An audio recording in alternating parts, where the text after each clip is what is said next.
What makes a good DM? What makes a good game master? I think there's a single thing that really can put a game master above good, above being merely good and fun. And it's one thing, and it's something I've thought about for a long time, and it is uh, does the game master make the players feel like their characters are doing something important in the campaign? Do the players feel like they are contributing to the campaign? And that is trickier than it sounds. I'm not saying uh, um, I don't know how the way to put it is they get the feeling that most or almost all of the things they do are important to the campaign, to the setting, to the gameplay. That even the least energetic and active player can feel like he is contributing, and it is a tricky thing. Uh, I actually don't know that many game masters that are capable of doing that, and you run a risk of all the time of having your players when they do something that's not all that smart to um, to kind of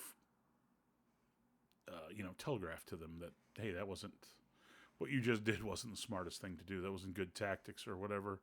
And no one wants to feel like they're being humbled by their game master. um, that is, and no one wants to frustrate their game master or to feel frustrated by their game master. And for me personally, that's something I try not to do. But I have a real tendency towards uh, frustration over certain things, and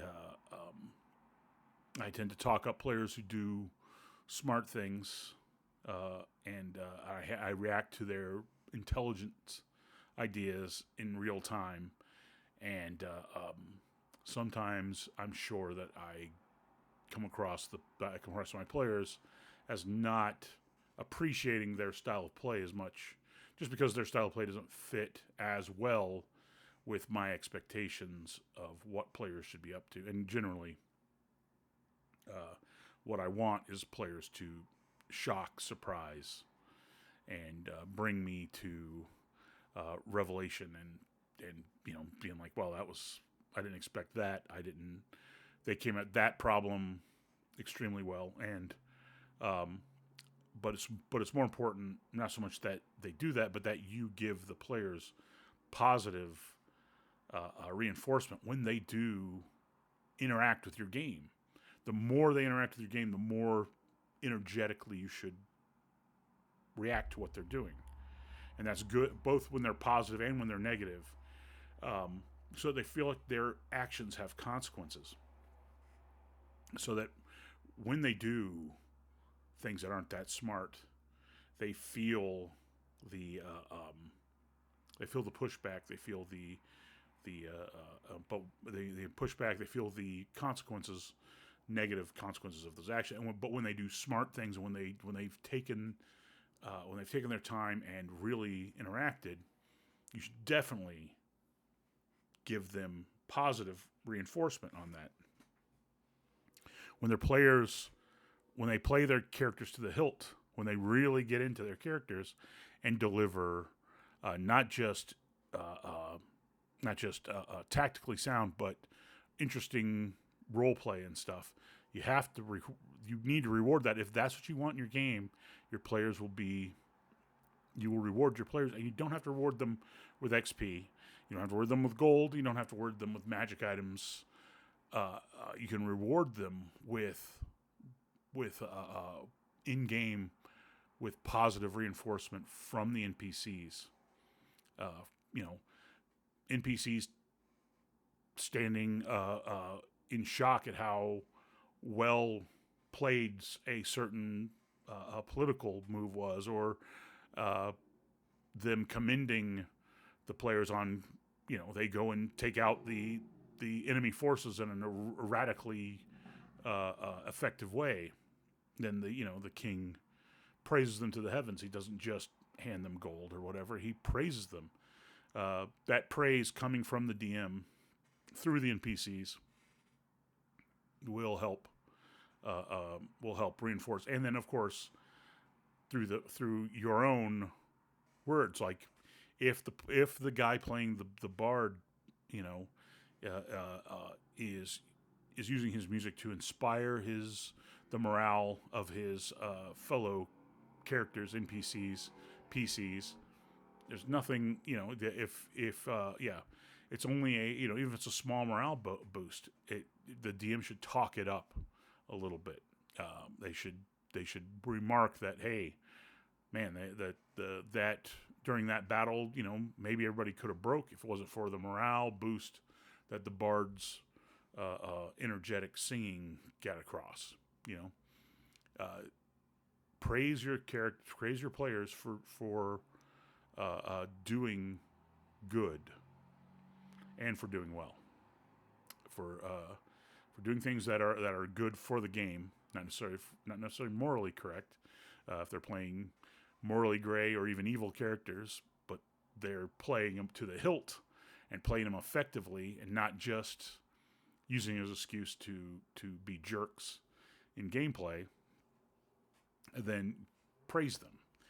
Give them their props, both from the NPCs, and point out in gameplay how effective these things are, and if they do things that are tactically and sound both in and out of combat. There are tactics that you should do that are done outside of combat that can be very helpful. There are many things that are done outside of combat. Being really good at equipping your party for, there's players who really do know what items to take along into a dungeon, and there are players who are kind of clueless about that. Even after years of playing, they either over prepare or under prepare. But praise the guy who knows what to take into the dungeon.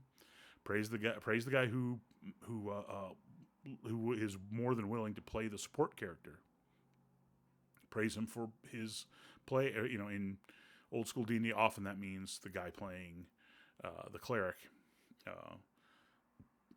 Even though an effectively played cleric doesn't have to be a support character, but a lot of their spells are committed to healing, so they are very vitally important. Praise them, make them feel like they are contributing. We are humans, and everybody wants to feel appreciated. Everybody wants to feel like they've gotten their moment in the sun. So praise your players, not just praise their characters. In fact, if you praise the characters, for the most part, most players do identify pretty strongly with whatever character they're playing. So, praising the players is praising the characters is praising the player, and I think that's one of the keys that gets a great game master. You want to show up and make that guy happy, and I think that's something that I always have. I think that's one of those things that pushes people over to be great DMs, and I have a great deal of effort doing that. I'm grumpy and irascible. I guess that's a little repetitive there, but I'm a grumpy person, and it can come across in gameplay, and it doesn't drive away my players, but I do try to praise them when they deserve it, and try to remember to do that, to be grateful that my players are showing up to my game and having a good time, because if they're not here, I'm not playing. I can imagine all kinds of things in my head, but in fact, I do that all the time while I'm at work. I fantasize about what I can do in games, and think about things that have nothing to do with gaming at all.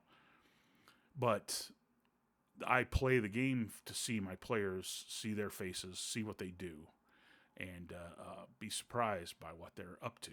And that's the one thing that I could definitely use work on. It's the reason why I bring it up.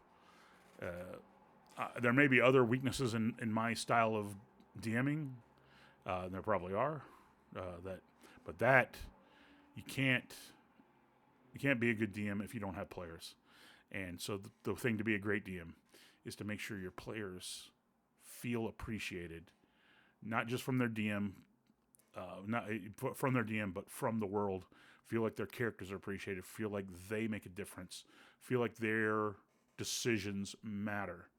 And you, the part of that is by punishing them for their mistakes, but definitely reward them for doing the right thing, whatever the right thing is. The guy playing the thief, if he does things thiefy well, then if he's a good thief, if he's good at playing a thief, reward him for being a good thief. And the guy who's playing the fighter, if he's a really good fighter, if he's the guy who does what video games have called to be the tank, draw the aggro onto him, and he's constantly in the forefront, constantly, and the guy who is the grand strategist for your group, reward him. The guys, reward them for the roles they play, reward them for the way they play their roles, and let them know through your actions, through your words, through the way the world interacts with them, that they matter. And that's, I guess, the key to being a great game master.